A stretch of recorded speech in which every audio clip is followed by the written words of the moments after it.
Good morning everyone. आज हम अपना टॉपिक करेंगे समास। ठीक है, तो देखो सबसे पहले हम देखते हैं समास का अर्थ।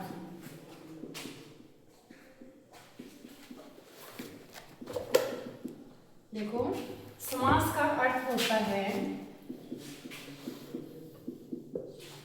समास का अर्थ होता है संक्षिप्त करना या फिर छोटा करना। ठीक है, समास का अर्थ होगा संक्षिप्त करना या फिर छोटा करना। जैसे कोई शब्द है यश को प्राप्त, अब इसको हम संक्षिप्त कैसे करेंगे, छोटा कैसे करेंगे? यश प्राप्त। जैसे रोग से ग्रस्त, अब इस शब्द को हम इन शब्दों को कैसे संक्षिप्त करेंगे, इसको छोटा करके कैसे लिखेंगे? रोग ग्रस्त। ये होते हैं समास के अंदर। किसी समास का अर्थ होगा ये कि किसी भी शब्द को संक्षिप्त करके और छोटा करके लिखना। वो शब्द दो या दो से ज्यादा होंगे, उनको हम छोटा करके लिखेंगे तो वो क्या बन जाएगा? सामासिक पद बन जाएगा। फिर सामासिक पद। ठीक है, अब इस संक्षिप्त पद को क्या बोलेंगे? इस संक्षिप्त शब्द को बोलेंगे समासिक पद। ठीक है, अब इस समास के अंदर दो पद होते हैं। समास में पद, समास के अंदर टोटल दो पद होते हैं। एक होता है पूर्व पद और दूसरा होता है उत्तर पद। समास में टोटल कितने पद बताए गए हैं? दो। एक होगा पूर्व पद और दूसरा होगा उत्तर पद। अब उत्तर पद हम किसको बोलेंगे और पूर्व पद किसको बोलेंगे? पूर्व पद हम पहले पद को बोलते हैं, पहले पद को हम क्या बोलते हैं? पूर्व पद। और उत्तर पद हम किसको बोलते हैं? दूसरे पद को हम उत्तर पद बोलते हैं। जैसे हमने यही शब्द देखते हैं, जैसे ऊपर दिए गए शब्द हैं यश प्राप्त, तो जो पहले आता है, जैसे इसमें दो शब्द है यश और प्राप्त, अलग अलग शब्द हैं, तो अब हमने जो पहले शब्द आता है उसको हम क्या बोलते हैं? पूर्व पद, और इसको हम क्या बोलेंगे? उत्तर पद। तो यश हो जाएगा पूर्व पद और प्राप्त हो जाएगा उत्तर पद। कई बार पूछ लिया जाता है, आपको शब्द दे देंगे जैसे यश प्राप्त, तो उसमें आपसे पूछा जा सकता है कि इसमें पूर्व पद कौन सा होता है और उत्तर पद कौन सा होता है। नेक्स्ट सेम ये शब्द है जैसे रोगग्रस्त, तो रोगग्रस्त में आपसे पूछा जा सकता है कि ये कौन सा शब्द है, तो आप क्या लिखोगे? इसमें रोग है वो क्या है? पूर्व पद, पूर्व पद, और ग्रस्त है वो क्या है? उत्तर पद। ठीक है, और समासिक पद किसे कहते हैं? संपूर्ण दो या दो से अधिक पदों को मिला करके हम जब एक शब्द बनाते हैं वो क्या कहलाएगा? समासिक पद। जैसे समासिक पद पूछ लिया जाता है कई बार कि समासिक पद किसे कहते हैं, तो दो या दो से अधिक, दो या दो से अधिक पदों को मिलाकर, दो या दो से अधिक शब्दों को मिलाकर बना शब्द क्या कहलाएगा? समासिक पद। जब दो या दो से ज्यादा शब्द आपस में मिलेंगे और उनके मिलने से जब एक नया शब्द बन जाएगा तो वो क्या कहलाएगा? समासिक पद। जैसे ऋण से मुक्त, तो अब ये क्या हो जाएगा? इसको समासिक पद कैसे बनाएंगे? इनको मिलाकर के एक नया शब्द बन जाएगा, तो क्या हो जाएगा? ऋण मुक्त। ये हो गया समासिक पद। नेक्स्ट आता है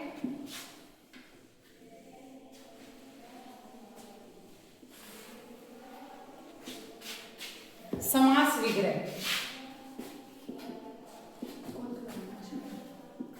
समास विग्रह किसको बोलेंगे? संपूर्ण पद को अलग अलग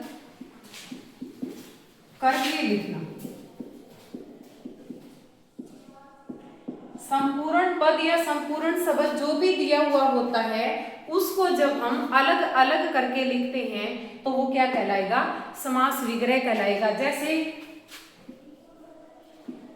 विद्यालय, संपूर्ण शब्द है। अब इसको हम विग्रह कैसे करेंगे? विद्या के लिए आल्य। क्या हो जाएगा ये? विद्या के लिए आल्य। अब ये इसमें क्या है? ये तो हो गया समास विग्रह और ये कहलाएगा समासिक पद। ये क्या कहलाएगा? समासिक पद। समझ में आ गया? समास विग्रह किसको बोलेंगे और समासिक पद किसको बोलेंगे? संपूर्ण पद दिया हुआ होता है, संपूर्ण शब्द दिया हुआ होता है, उसको जब हम तोड़ करके अलग अलग लिखते हैं तो वो कहलाता है समास विग्रह। और संपूर्ण पद क्या होता है? जब ये जो विग्रह किया हुआ शब्द होता है उसको हम क्या करते हैं? उसका एक शब्द बना लेते हैं तो वो कहलाता है संपूर्ण शब्द। अब आगे देखते हैं हम समास के भेद। आगे आता है समास के भेद। देखो समास के टोटल 6 भेद होते हैं। समास के 6 भेद होते हैं। ठीक है। सबसे पहले आता है अव्ययी भाव समास। दूसरा आता है तत्पुरुष समास। तीसरा आता है कर्मधारय समास। चौथा आता है द्विगु समास। पांचवा आता है द्वंद्व समास।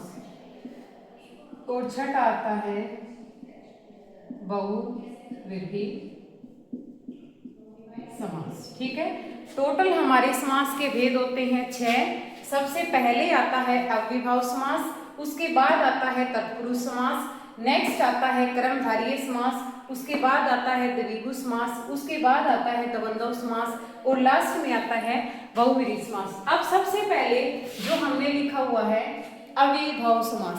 अव्ययीभाव समास में क्या होता है? आपने स्टार्टिंग में क्या दिख रहा है इसके? अव्यय। तो जिस समास में पहला पद क्या होता है? पहला पद अव्यय। इस समास के अंदर पहला पद अव्यय भी हो सकता है और कई बार इस समास के अंदर पहला पद क्या दिया हुआ होता है? उपसर्ग भी दिया हुआ होता है। तो जिस समास के अंदर पहला पद अव्यय या फिर उपसर्ग होता है वो समास कौन सा कहलाता है? अव्ययीभाव समास। अब देखो नेक्स्ट आता है तत्पुरुष समास। तत्पुरुष समास के अंदर क्या होता है? आप देखो यहाँ पे पुरुष किस नंबर पे आया है? 2nd नंबर पे। ठीक है। पुरुष आया हुआ है यहाँ पे 2nd नंबर पे। याद करने की ट्रिक है ये कि हमारा भारत देश है वो पुरुष प्रधान देश है। ठीक है। ये थोड़ा सा मैं याद करने का तरीका बता रही हूँ कि हमारा भारत देश है पुरुष प्रधान देश और पुरुष की क्या होती है? प्रधानता। तो जिस और यहाँ पे पुरुष कौन से नंबर पे आया है? 2nd नंबर पे। ठीक है। यहाँ पे पुरुष कौन से नंबर पे आया है? 2nd नंबर पे। फर्स्ट आया है यहाँ पे तत्, उसके बाद पुरुष आया है 2nd नंबर पे। तो जिस समास में दूसरा पद प्रधान हो, दूसरा पद क्या हो? प्रधान हो, वहां पे कौन सा समास होता है? तत्पुरुष समास। नेक्स्ट आता है फिर कर्मधारय समास। कर्मधारय समास के अंदर क्या होता है? एक पद होता है विशेषण और एक पद होता है विशेषण। एक पद होता है विशेषण और दूसरा पद होता है विशेषण। ठीक है। पहला पद विशेषण और दूसरा पद क्या होता है? विशेषण।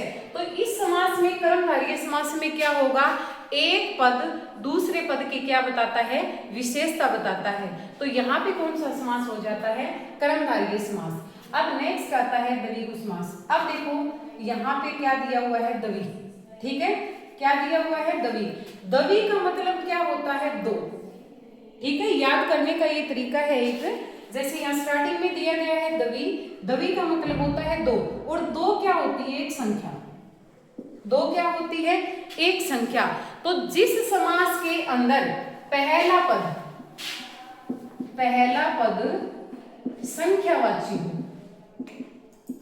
ठीक है, हम कंफ्यूज हो जाते हैं कि कि द्वंद्व कौन सा होता है, द्विगु कौन सा होता है, कौन सा समास संख्यावाची होता है, कौन सा नहीं होता है। तो कई बार इस चीजों में हम क्या हो जाते हैं, कंफ्यूज हो जाते हैं। तो याद करने का बस ये तरीका है थोड़ा सा कि दवी का अर्थ होता है दो, और दो एक क्या दी गई है, संख्या। तो जिस समास के अंदर पहला पद क्या हो, संख्यावाची हो, वहां पे कौन सा समास होता है, द्विगु समास। अब नेक्स्ट आता है द्वंद्व समास। ठीक है, द्वंद्व समास के अंदर देखो यहाँ पे भी दव है और यहाँ पे भी दव है, मतलब दोनों पद क्या है, समान है। यहाँ पे भी दव और यहाँ पे दव, मतलब दोनों पदों की क्या है, प्रधानता है, इसमें कोई भी पद कम नहीं है, दव दव। ठीक है, ये याद करने का तरीका है कि यहाँ पे भी दव और यहाँ पे भी दव, मतलब दोनों ही पदों की क्या होती है, प्रधानता, इसमें कोई भी पद एक दूसरे से कम नहीं है। तो जिस समास में दोनों पद प्रधान है, ठीक है, वहां पे कौन सा समास हो जाएगा, द्वंद्व समास। अब नेक्स्ट आता है बहुव्रीहि समास। ठीक है, बहुव्रीहि समास एक ऐसा समास होता है जिसमें न तो पहला पद प्रधान होता है, न ही दूसरा पद प्रधान होता है, इनकी विशेषता बताने वाला कोई अन्य ही पद प्रधान होता है। पहला पद और न ही दूसरा पद प्रधान होता है, इनकी विशेषता बताने वाला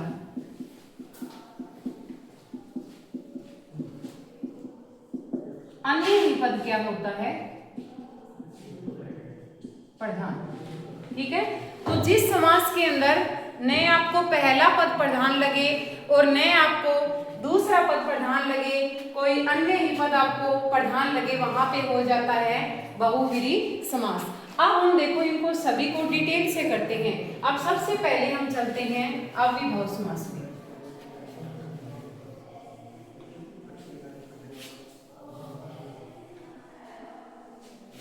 देखो अब हम करते हैं सबसे पहले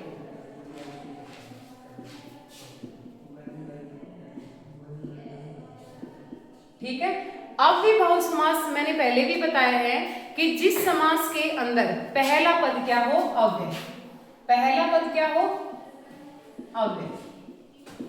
और कई बार इस समास के अंदर अव्यय के अलावा आपको क्या मिल जाता है, उपसर्ग भी मिल जाता है। तो जिस समास के अंदर पहला पद अव्यय या फिर उपसर्ग हो, वहां पे हो जाएगा अव्ययभाव समास। अब उपसर्ग में जैसे आ, नि, बे, प्रति, हर आदि, ये सारे शब्द कौन से हैं, उपसर्ग शब्द हैं। देखो जैसे आ से बना हुआ शब्द होता है आ जन्म। अब सबसे पहले हमने शब्द देखा, क्या मिला है हमें, आ जन्म शब्द मिला है। आ जन्म में आपको स्टार्टिंग में क्या दिखा, आ आते ही आपने क्या देख लिया है कि आ क्या है, एक उपसर्ग है। तो यहाँ पे आ क्या आ गया है, स्टार्टिंग में उपसर्ग। तो जिस समास में पहला ही जो शब्द होता है, वर्ड होता है, वो क्या होता है, उपसर्ग होता है, वो कौन सा समास हो जाएगा, अव्ययभाव समास। अब देखो हम इसका विग्रह कैसे करेंगे, आ जन्म मतलब जन्म पर्यंत। ठीक है, इसका विग्रह हो जाएगा जन्म पर्यंत। ठीक है, नेक्स्ट है जैसे नी, ये क्या होता है, उपसर्ग, इससे बना हुआ शब्द है नीडर। अब आपने नीडर शब्द देखा, शब्द देखते ही आपको क्या दिख गया है, स्टार्टिंग के अंदर आपको दिखा है नी उपसर्ग। ठीक है, नी उपसर्ग देखते ही सबसे पहले हमसे पूछा जाए कि इसमें समास कौन सा है, तो हम बता देंगे देखते ही कि इसमें कौन सा समास है, अव्ययभाव समास। अब हम इसका विग्रह करेंगे। नीडर कौन होता है, जिसको किसी का डर न हो, तो क्या लिखेंगे इसको, बिना डर के। ठीक है, क्या हो जाएगा ये, बिना डर के। नेक्स्ट आता है फिर बे, बे उपसर्ग से बना हुआ शब्द है बेशक। ठीक है, बेशक, बेघर। ठीक है, बेघर। अब देखो स्टार्टिंग में हमें क्या मिल गया है, बे उपसर्ग मिल गया है। अब देखो हम इसका विग्रह कैसे करेंगे, बेशक मतलब बिना शक के। नेक्स्ट है जैसे बेघर, बेघर में भी क्या है, बे उपसर्ग, तो बिना घर के। अब नेक्स्ट शब्द आता है हमारा प्रति। देखो, प्रतिदिन। अब स्टार्टिंग में क्या आ गया है? प्रति उपसर्ग आ गया है। तो प्रति उपसर्ग आते ही हमें क्या दिख रहा है कि यहाँ पे आ गया उपसर्ग प्रति, और प्रति उपसर्ग आते ही समास कौन सा हो जाता है? अव्ययभाव समास। अब क्या हो गया? प्रतिदिन मतलब प्रत्येक दिन। क्या हो जाएगा? प्रत्येक दिन। नेक्स्ट आता है फिर हर। हर का बनता है आपका हर पल, हर दिन। देखो, हर पल से आपको क्या दिखा है स्टार्टिंग में? हर उपसर्ग, तो क्या हो जाएगा? हर पल का मतलब प्रत्येक पल। नेक्स्ट है फिर हर दिन। हर दिन का क्या हो जाएगा? हर उपसर्ग आ गया, हर दिन मतलब दिन, दिन, या फिर इसका हम कर सकते हैं प्रत्येक दिन। ये शब्द हैं जो ऐसे जो किससे बने हुए हैं? उपसर्ग शब्दों से। तो इसमें आपको आ, नी, बे, प्रति, हर आदि आपको क्या मिल जाएंगे? उपसर्ग। अब नेक्स्ट आता है, कई बार क्या दिया जाता है इसके अंदर? अव्यय भी दिया जाता है। ठीक है, कई बार क्या पूछ लिया जाता है? अव्यय भी पूछ लिया जाता है। तो अव्यय में आपको क्या मिलेगा? यथा। ठीक है, कहीं पर भी आपको यथा अव्यय मिल जाता है तो वो क्या होता है? वहां पे हो जाता है अव्ययभाव समास। जैसे यथा शक्ति, यथा समय। अब स्टार्टिंग में क्या दिए गए हैं? अव्यय शब्द। शब्द देखते ही हमें पता लग जाता है कि क्या आ गया? अव्यय आ गया। अव्यय आते ही कौन सा समास हो जाता है? अव्ययभाव समास। अब यथाशक्ति दिया गया है, हम इसका विग्रह करेंगे तो क्या हो जाएगा? शक्ति के अनुसार। ठीक है, शक्ति के अनुसार। नेक्स्ट है फिर यथा समय मतलब समय के अनुसार। ठीक है, समझ में आ गया? जैसे कि आपको अव्यय या फिर उपसर्ग शब्द कहीं पर भी मिल जाए तो वहां पे हो जाएगा अव्ययभाव समास। अब कई बार इसमें क्या दिया जाता है कि ये होता है योजक चिन्ह। योजक चिन्ह, आपको योजक चिन्ह वाले भी शब्द इस समास के अंदर मिल जाते हैं। तो हमें क्या याद रखना है कि योजक चिन्ह से पहले और योजक चिन्ह के बाद। ठीक है, योजक से पहले और योजक के बाद आपको समान शब्द क्या मिल जाए? दोनों तरफ आपको क्या मिल जाए? समान शब्द मिल जाए। तो वहां पे भी कौन सा समास होता है? अव्ययभाव समास होता है। ठीक है, योजक से पहले और योजक के बाद दोनों जगह आपको समान शब्द मिलेंगे तो वहां पे होगा अव्ययभाव समास। एक और भी समास आएगा जिसमें आपको क्या मिलेगा? योजक चिन्ह मिलेगा, पर उसमें क्या होता है? योजक से पहले और बाद दोनों जगह क्या होता है? अलग अलग शब्द होते हैं। तो जिस समास के अंदर समान शब्द मिलता है वो होता है अव्ययभाव समास। जैसे शब्द दिया गया है रातों रात। अब देखो यहाँ पे बीच में क्या दिया गया है? योजक चिन्ह दिया गया है। तो अब योजक से के बाद क्या है? रात, और आगे भी क्या है? रात से बना हुआ शब्द है। तो योजक से पहले और बाद में दोनों जगह क्या है? समान शब्द। तो क्या हो जाएगा? रात ही रात में। ठीक है, ऐसे ही जैसे नेक्स्ट शब्द है हाथों हाथ। ठीक है, नेक्स्ट शब्द दिया गया है हाथों हाथ। सबसे पहले हमने क्या देखा है कि इसमें आ गया योजक चिन्ह। योजक चिन्ह से पहले और योजक चिन्ह के बाद दोनों जगह क्या है? समान शब्द। ये मात्रा लगी, इसमें हाथ है, इस पे ओ की मात्रा लग गई है।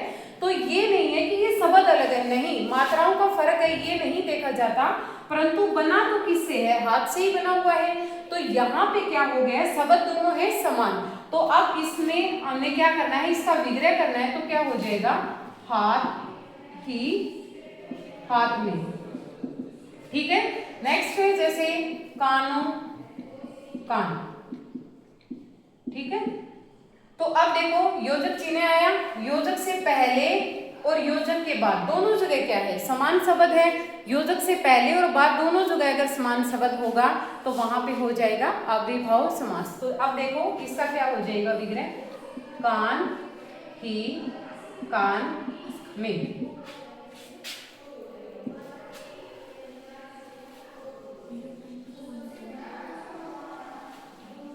नेक्स्ट समास आता है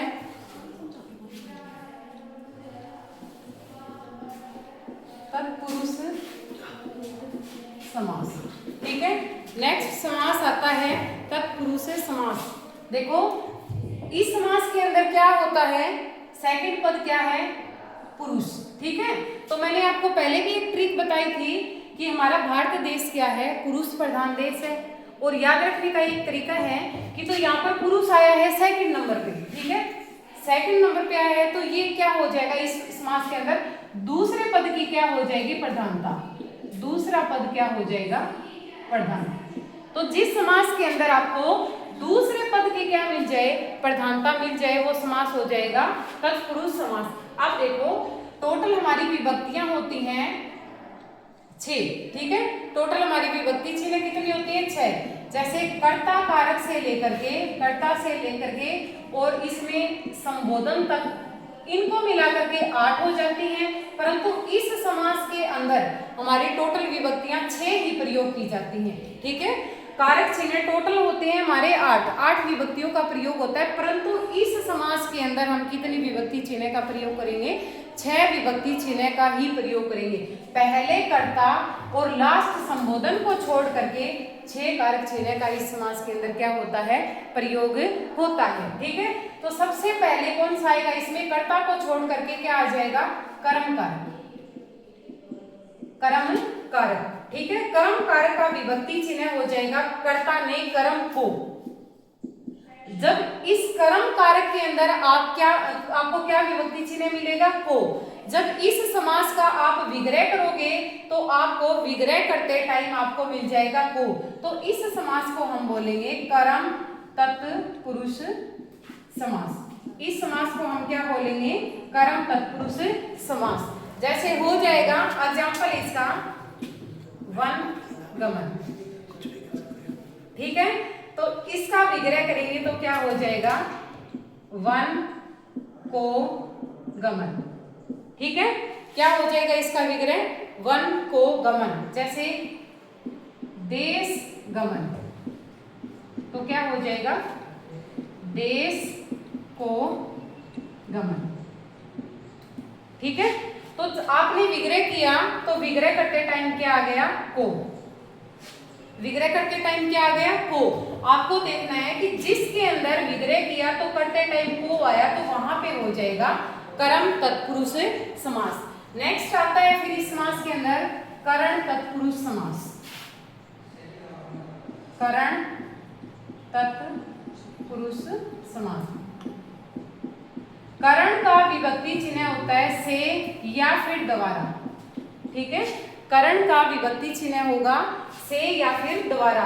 तो जब हम इस कारक के तत्पुरुष समास के अंदर कोई भी समास का विग्रह करेंगे, शब्द का विग्रह करेंगे, तो आपके पास से और द्वारा क्या आनी चाहिए, विभक्ति चिन्ह आनी चाहिए। तो जैसे इसका हो जाएगा रोगग्रस्त। नेक्स्ट है जैसे ऋण युक्त। ठीक है, हमने क्या करना है, विग्रह करते टाइम देखना है कि विग्रह किया उस टाइम से और द्वारा आया है या नहीं। अब क्या करेंगे, देखो रोगग्रस्त तो क्या हो जाएगा, रोग से ग्रस्त या फिर रोग द्वारा ग्रस्त, एक ही बात है। जो रोग से ग्रस्त है वो रोग के द्वारा भी क्या है, ग्रस्त है। तो विग्रह किया तो हमें क्या मिल गया, यहाँ पे से और द्वारा मिल गया। तो जहां पर से और द्वारा आ जाते हैं वहां पे हो जाएगा करण तत्पुरुष। नेक्स्ट है जैसे ऋण से युक्त। ठीक है, तो विग्रह किया तो क्या आया, से। अब आपको ध्यान ये रखना है कि से है वो कारक चिन्ह 2 कारकों के अंदर आता है। एक तो आता है करण के अंदर और एक आता है अपादान के अंदर। अपादान से इसका प्रयोग होता है अलग होने के योग में। ठीक है, अपादान के में से का प्रयोग होगा अलग होने के योग में, और करण तत्पुरुष के अंदर क्या होता है, से का प्रयोग होता है साथ रहने के योग में। साथ रहने के योग में आपको इन चीजों का ध्यान रखना है कि जहां पर साथ रहने के योग में हम से का प्रयोग करेंगे तो वहां पे हो जाएगा करण तत्पुरुष, और जहां पर हम अलग होने के योग में से का प्रयोग करते हैं तो वहां पे क्या हो जाता है, वहां पे हो जाता है अपादान तत्पुरुष। अब देखो यहाँ पे क्या है, रोगग्रस्त, मतलब वो अभी भी रोग से क्या है, ग्रस्त है, अभी भी वो रोग से क्या है, ग्रस्त है। अब देखो इसमें दिया गया है ऋण युक्त, अभी भी उसके अंदर क्या है, ऋण है, मतलब वो ब्याज से अभी भी युक्त है, उसको ऋण से छुटकारा नहीं मिला हुआ है। तो यहाँ पर ऋण उसके साथ है, यहाँ पर रोग इसके साथ है, तो यहाँ पे कौन सा समास हो जाता है, करण तत्पुरुष। नेक्स्ट आता है अपादान तत्पुरुष। तो अपादान तत्पुरुष के अंदर क्या होता है, से का प्रयोग होता है अलग होने के योग के अंदर। अब जैसे एग्जाम्पल है रोग मुक्त, तो क्या हो जाएगा, रोग से मुक्त, ठीक है। अब पहले इसके अंदर रोग था, अब ये रोग से क्या मिल गई है, इसको मुक्ति मिल गई है, मतलब ये रोग से अब अलग हो गया है, तो यहाँ पर अलग होने के योग में है। ऐसे ही जैसे दिया गया है ऋण मुक्त, मतलब ऋण से क्या मिल गई है, ऋण से मुक्त। अब पहले इसके अंदर ऋण था, अब इसको ऋण से क्या मिल गई है, मुक्ति मिल गई है, तो अब ये हो जाएगा अपादान तत्पुरुष समास। नेक्स्ट आता है संप्रदान।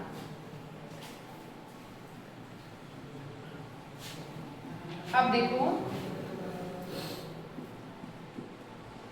संप्रदान तत्पुरुष, संप्रदान के अंदर क्या होता है, के लिए कारक चिन्ह का प्रयोग किया जाता है, ठीक है। संप्रदान के अंदर किसका प्रयोग किया जाता है, के लिए कारक चिन्ह का, जैसे विद्यालय,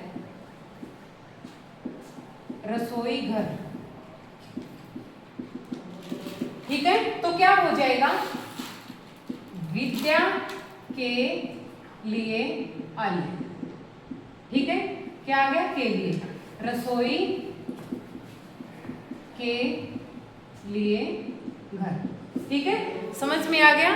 तो विग्रह किया, विग्रह करते टाइम हमें क्या मिल गया है इसमें, के लिए, तो यहाँ पे हो जाएगा विद्यालय, विद्या के लिए आलय, और रसोई के लिए घर। तो जहां पर आप विग्रह करोगे, विग्रह करते टाइम आपको के लिए मिल जाता है, तो वहां पे हो जाएगा संप्रदान तत्पुरुष। नेक्स्ट आता है संबंध। अपादान हमने पहले ही कर लिया, अब संबंध, संबंध तत्पुरुष। संबंध का विभक्ति चिन्ह होगा का, के, की। अब देखो राम भक्त, प्राण पति। अब देखो, अब इसमें क्या होगा, आप विग्रह करोगे तो आपको क्या मिलेगा, का, के, की, को आदि, ठीक है। तो जैसे करोगे राम का भक्त, ठीक है, प्राण, प्राणों का पति, ठीक है।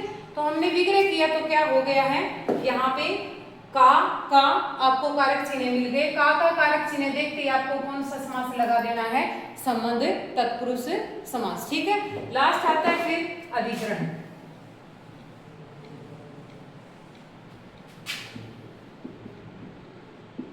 अधिकरण तत्पुरुष समास।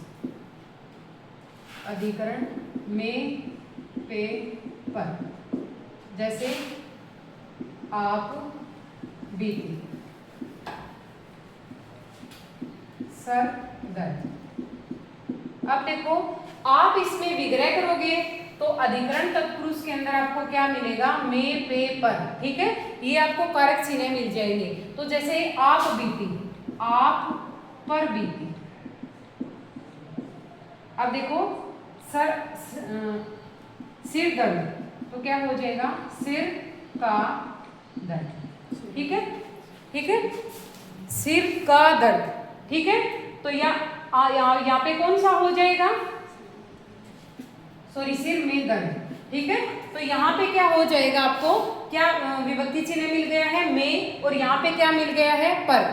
तो यहाँ पे हो जाएगा अधिकरण तत्पुरुष समास। विभक्ति करते, ये विग्रह करते टाइम आपको में, पे, पर ये कारक चिन्ह कहीं पर भी मिल जाते हैं तो वहां पे हो जाएगा अधिकरण तत्पुरुष समास। ठीक है, आप बीती, आप पर बीती, सिर दर्द मतलब सिर में दर्द। तो यहाँ पे आपको विभक्ति चिन्ह मिल गए हैं में और पर, तो यहाँ पे हो गया है अधिकरण तत्पुरुष समास। अब हमारा समास होता है तत्पुरुष समास complete. Thank you, have a